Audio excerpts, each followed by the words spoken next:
अहिल्या उद्धार। सभी भगवत कथा बंधुओं को नमस्कार।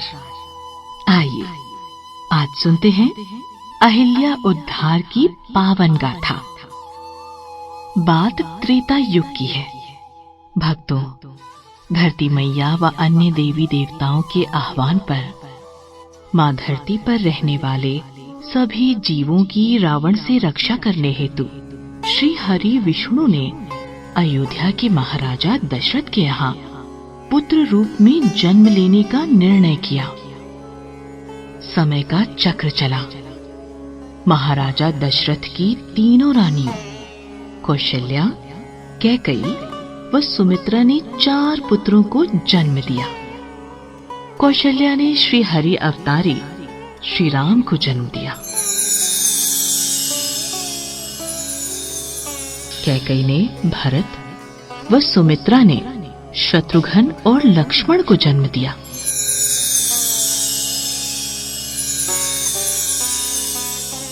चारों राजकुमारों ने सूर्यकुल गुरु मुनि वशिष्ठ से सब प्रकार की शिक्षा दीक्षा ग्रहण की और राजमहल में माता पिता के पास वापस आ गए।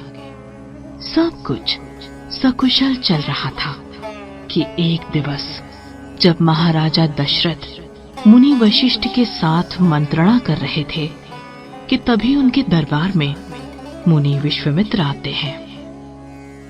राजा दशरथ उन्हें आदर सहित दरबार में लाकर आसन पर बिठलाते हैं और पूछते हैं, कहिए मुनि श्रेष्ठ, आपके इस तरह अचानक अयोध्या आने का क्या कारण है और यह आपके मुख पर विषाद की रेखाएं कैसी?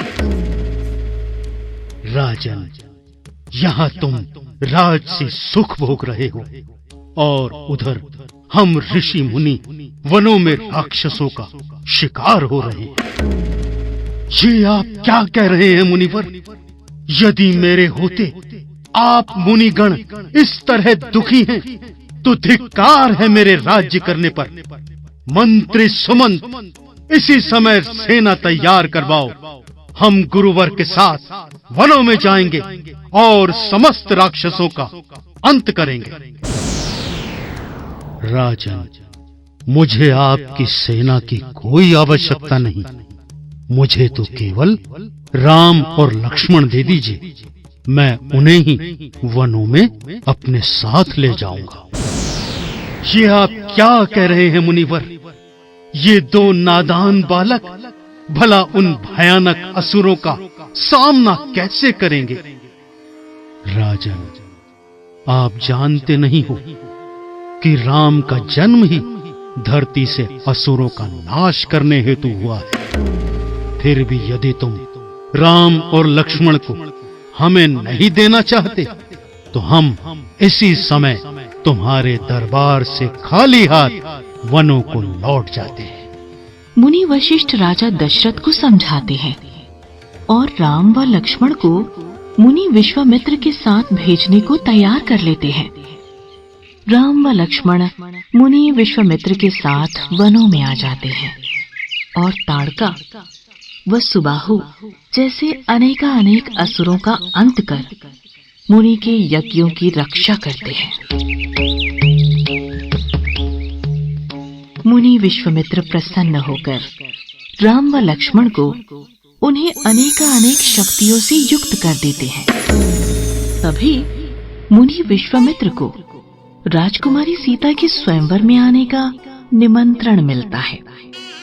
मुनि सहर्ष निमंत्रण स्वीकार करते हैं और राम व लक्ष्मण के साथ जनकपुरी की ओर चल पड़ते हैं।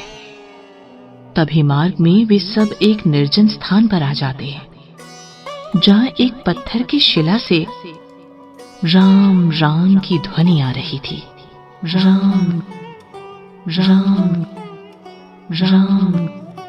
राम व लक्ष्मण कौतूहलवश गुरुदेव से इसका कारण पूछते हैं। तब मुनि श्रेष्ठ विश्वामित्र उन्हें अहिल्या की मार्मिक कथा सुनाते हैं। पुत्र राम, ये जो सामने पत्थर की शिला है जिससे राम राम की मार्मिक ध्वनि आ रही है। किसी समय ये महर्षि गौतम की पत्नी अहिल्या थी।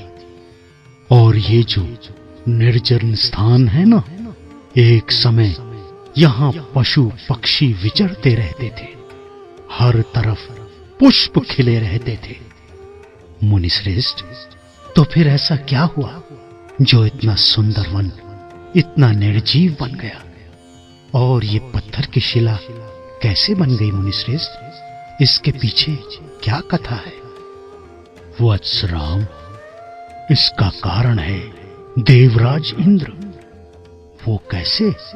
मैं तुम्हें ये कथा बताता हूं। ऋषि गौतम एक गृहस्थ ऋषि थे, जो गृहस्थ आश्रम में रहते हुए भी घनघोर तपस्वी थे।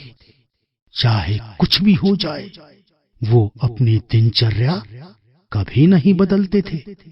हर दिवस प्रातः 4 बजे जब मुर्गा बांग देता, तो वो नित्य कर्मों से निवृत्त होने और गंगा स्नान हेतु वनों में चले जाते थे। गौतम ऋषि के तप की चर्चा देवराज इंद्र के कानों में भी पहुंची। और जैसा सर्वविदित है, किसी की तपस्या से इंद्र हमेशा डर जाया करता था। उसने मन में विचार किया, वो रात को छिपकर गौतम ऋषि की दिनचर्या देखेगा और किसी न किसी तरह उसका तपोबल भंग करने का प्रयास करेगा। उधर इंद्र की कुदृष्टि अहिल्या पर पड़ी। इससे वो एक तीर से 2 शिकार करना चाहता था। एक तो गौतम ऋषि का तप भंग हो जाता, दूसरे उनकी रूपवान स्त्री अहिल्या का उसे साथ प्राप्त हो जाता। योजना अनुसार उसने मध्य रात्रि को मुर्गे की बांग दे दी। ऋषि गौतम भोर हो गई ये समझ स्नान ध्यान को चले गए। उनके जाते ही इंद्र गौतम ऋषि का रूप बना आश्रम के भीतर चला गया और अहिल्या संग प्रेम क्रीड़ा करने लगा। गौतम ऋषि को भी मार्ग में आभास हुआ कि अभी भोर नहीं हुई है। वो आश्रम लौट आते हैं। आश्रम में प्रवेश करते ही देखते हैं कि भारी अनर्थ हो रहा है। उनका रूप धरे इंद्र उनकी स्त्री अहिल्या संग प्रेम क्रीड़ा में मग्न है। इंद्र ने ज्यों ही गौतम ऋषि को देखा, तुरंत वहां से अंतर्ध्यान हो गया और बेचारी अहिल्या जब तक कुछ समझ पाती, गौतम ऋषि के कोप का भाजन बन चुकी थी। गौतम ऋषि ने आव न देखा ताव कमंडल से जल निकाल अहिल्या को पत्थर की शिला बन जाने का श्राप दे डाला। श्राप के प्रभाव से अहिल्या तुरंत पत्थर की शिला बन गई, परंतु वो बार बार कातर स्वर में अपना पाप पूछ रही है। स्वामी, मेरा अपराध तो बताइए। यदि इंद्र आपका स्वरूप बनाकर मुझ संग प्रेम क्रीड़ा करे तो मेरा क्या अपराध? मैंने तो सोचा था कि आप मेरे पति परमेश्वर हैं और आपकी इच्छाओं का सम्मान करना मेरा परम कर्तव्य था। और दोषी तो इंद्र है। आपने उसे तो दंड नहीं दिया और मुझ निरपराध को श्राप दे दिया। गौतम ऋषि का जब क्रोध थोड़ा शांत हुआ, तो उन्हें भी अपने दिए श्राप पर पछतावा हुआ।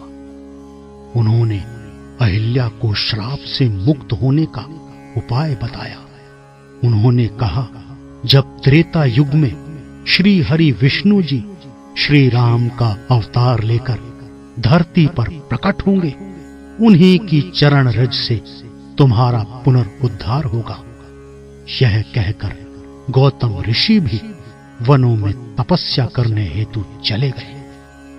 और तब से वत्स राम, ये शिला राम राम जप रही है और तुम्हारी चरण रज की प्रतीक्षा कर रही है। अब जाओ वत्स, इसकी मुक्ति की घड़ी आ गई है। जाओ और अपने चरण स्पर्श कराकर इसका उद्धार करो। शिला के नारी बनते ही आश्रम में पुष्प खिलने, झरने बहने और पक्षी कलरव करने लगते हैं। हे नाथ रघुवंश मणि, रघुनंदन, रघुबीर, मुझ पापिन को अपनी चरण रज देकर आपने मेरा जीवन सफल कर दिया है।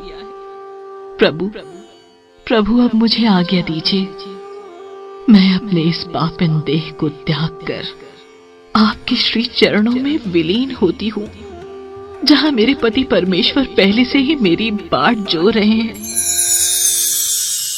अहिल्या का सबको प्रणाम कर अंतर ध्यान हो जाना, गुरु समेत राम लक्ष्मण का आगे बढ़ जाना।